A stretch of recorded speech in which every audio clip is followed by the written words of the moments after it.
Kanni, good to see you here in Beijing. It's wonderful to be back here. Thank you so much for walking all the hutongs to join us in this beautiful courtyard. Having said that, though, you're not just touring the hutongs, you're actually visiting many important projects you have here in China, for example, in Suzhou, in Changshu. So tell us more about how you are working on these sustainable development projects in China. What have been the takeaways so far? You know, what very much impressed me, I have heard for many years that for over 20 years, UNDP has been supporting China to develop hydrogen cell technology, and to see how this can be a new energy source that can really be something that powers particularly transportation. Can you imagine if all of China's railways, trucks, shipping industry could move to clean energy? It'll revolutionize the world of logistics. In Changshu, we saw the hydrogen fuel cell plant, and the whole chain. We saw refueling stations. We saw what the potential can be for other industries. You know, we look back at history, and it's a short history, 20, 25 years, but it helps you look forward, and you say, my goodness, this truly can change the world. Not only China, but China for us is an amazing, very large demonstration project. If you can do it here and perfect the technology and the applications, this you can use anywhere.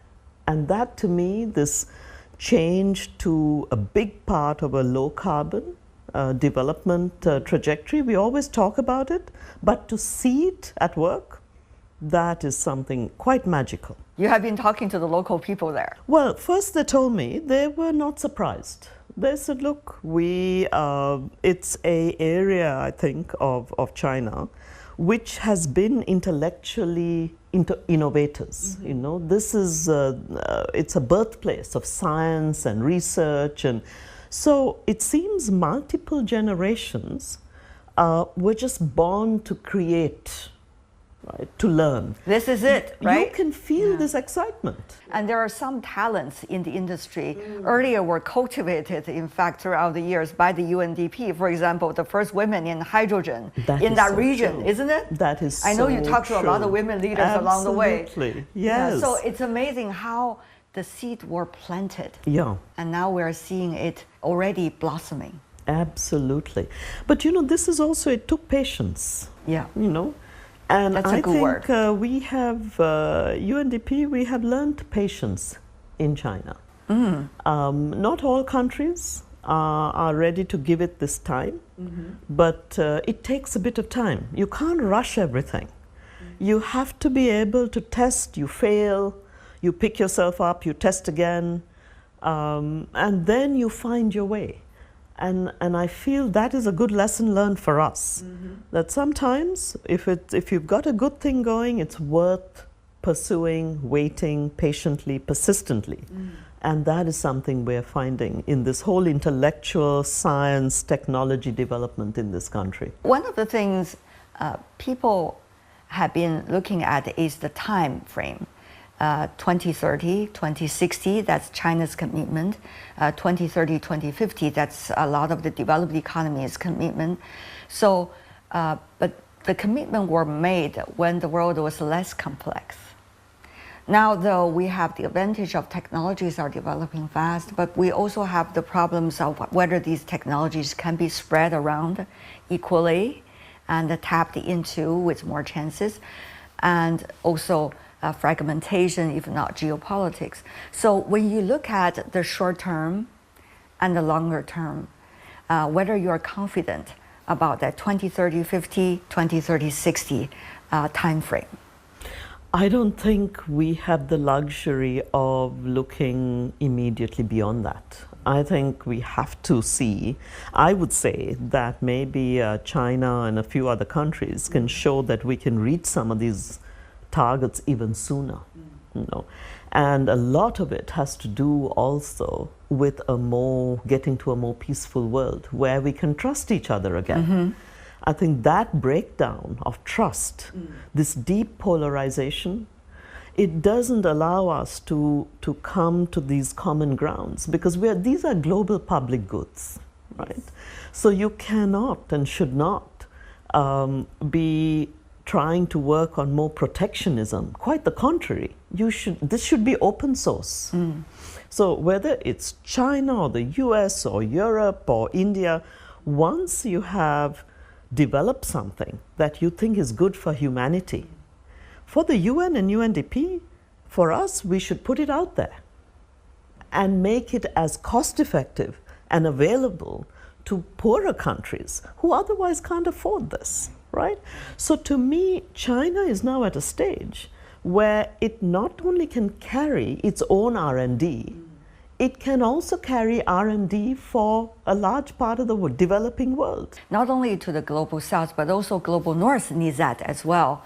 But things are getting a little bit complicated. For example, as you may know, China has decided to transform its economy from depending more on property or infrastructure when it comes to architecture to more on the new energy, green energy products, electronic vehicles, batteries, and etc. So this can be a good contribution China considers to the rest of the world and to the region. But trade policies these days among big powers makes it a little bit difficult. How do you maneuver these changes for the greater benefits of your agenda?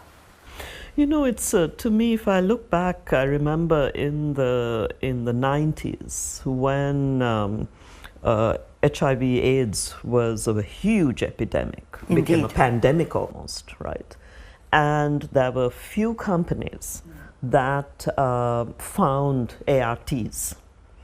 And then with the UN, we negotiated, and some foundations, instead of holding those intellectual property rights, that they would allow the production of generics. That made these drugs available to all the world at an affordable price. To me, the green technologies, the ones you just spoke about, are similar, because this is not just about transportation. This is about people's health. This is about saving the planet, right? So I think for me, from UNDP's point of view, and our Secretary General, our administrator has spoken to these should not be bound by protectionist trade policies or protectionist intellectual property. They should be available. We should be bringing the cost down so that everyone can actually benefit from these new technologies. Let's move on to talk about financing. It is an important factor in making things come true. Once again, the world is more complex. So how to make sure the financing is there to achieve what many of the goals you just mentioned? So, you know, we have, against UNDP's global plan, we have a crazy, what we call a moonshot, which is that by the end of this strategic plan, so we have 2 years left for our global plan, that we would have helped to leverage $1 trillion towards a low carbon, climate friendly, towards the 1.5. It sounds absolutely crazy. However, we all know we need climate financing and private capital markets Indeed. to put their money and their weight and their commitment behind this. It is possible because the money is out there. The question is, where is it going? Right. The question is, can we change industry and agriculture? Are the big investors, public and private sector, willing to shift consumption and production towards those areas? Now, for us here in China, the discussion on biofin, on climate finance, in fact, I'm just coming from the China Exim Bank to look at whether we can support new financial instruments, right? New bonds, Right. New swap instruments, to really help to shift the world of finance towards where it should go. Not easy, you know, because what we haven't seen yet globally is what would be called the green premium. So if you put out a green bond, it should be at a better price. Yes. Right. But China is showing through the People's Bank of China, that is providing a discount for green finance, that they will help to subsidize at the beginning. Once the flow of finance, then they can remove that subsidy and the market will take over. Right. Now, if China can show this, we can show this in the region.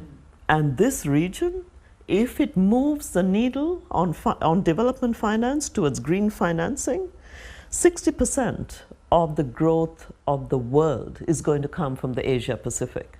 So you can see we are going to move this needle, and I know it will happen. Well, this region is always the most critical, isn't it? You have some of the biggest economies in the world, all in the Asia Pacific region. So how much commitment are you making? How much are you holding your stakeholders together so that they will continue to make in that regard? For us, I think, you know, for UNDP, our primary stakeholder are the member states. Right. As you said, if the G20, North and South, behind this financing architecture, actually commits to staying the course, you're very right, this can't be a one-off. This has to be a commitment at least for the next decade. And then the market takes over, right? Because the market sees it's a good bet, right. You know. So the question is, can we demonstrate in countries like China and India and Indonesia that actually we can do this at scale? Small countries are showing it already, but the market is tiny, right? So yes, it's wonderful that a Singapore can show that it works, but that's a small market. But if you can show it in these big markets, I think the world has no option but to follow suit. Later this year, we are going to see the United Nations at the headquarters having the Future Summit. So how do you see your region, the region you're working on, can contribute to the dialogues taking place then? What could be the impact that specific summit can make on many of the issues we touch on today, Kanni? I think this is going to be the region that will help make the summit of the future. This is the future. The change in how we adapt to climate and mitigate climate. Yes. The new renewable energy technologies are going to come from here. The new digital and AI is going to be groundbreaking here. But most importantly, people's innovation, that whole new generation of thinking is really going to take off here. And the largest young generation of humankind is going to be here, right? So if you were going to place a bet, put the bet on Asia Pacific. That makes your work even heavier, even though I want to place that bet. But amazingly exciting. Indeed. How do you see people who are trying to build bridges? They are facing a whole new set of challenges these days, but we see many of them are still holding on and being inspirational. What can be the things that we can do together to make things happen? You know, all of this, everything we've talked about, is going to be based on whether we can build those bridges. Because no one country, no one community can do this alone, right? And so we have to nurture and protect the bridge builders. So I hope that at the end of the day, no matter which country one is in, that people, citizens, are given the rights and the freedoms to build those bridges forward with each other, across countries, so that this global network is connected. You can connect it technologically and with AI and all of that, but if you can't connect it with people, it doesn't hold together. Share with us your thoughts on biodiversity of the region and what are the important missions that we are working together now. The serenity of nature is part of that peacefulness. Just think, when you feel anxious, just a walk in a forest, sitting by the sea, Right. and listening to the waves, right? Watching the sunset or the sunrise. Just see what individually it does to you. Now just think what it can do for the world as a whole, you know. So why would we be destroying nature and all the species that actually have given us life? And if we see ourselves somehow not at the apex, but as part of the whole, and that it is our obligation and responsibility as human beings to protect nature, then I think it's a and peaceful biodiversity coin. and development, you are They working. go together. They go together. How do they go together in the region? Can you give us some examples or what you saw here?